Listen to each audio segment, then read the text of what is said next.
Next, we're going to check to make sure that the harness straps are positioned straight without any twists on both sides of the seat. And we're going to rethread the harness straps through the inner carrier shell. Place the inner carrier shell over top and make sure that you're putting your harness straps through the hip strap opening on the same side of the shell as where the harness strap is located. Pull the harness strap up and then feed the chest clip up, long end first.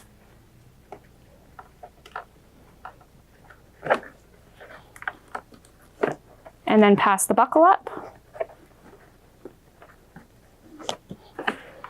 And then repeat the same thing on the other side, starting with the end of the harness strap, coming through the hip strap.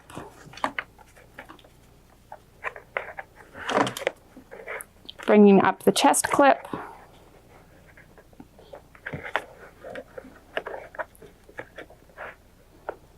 And then the buckle tongue.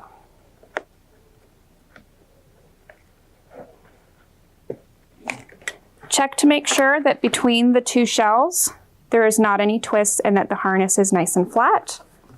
Next, we're going to pass the buckle up through the crotch strap opening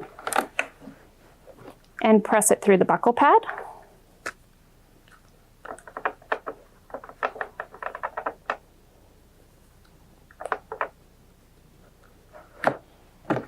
And then take the adjuster strap and put it up through the adjuster strap opening.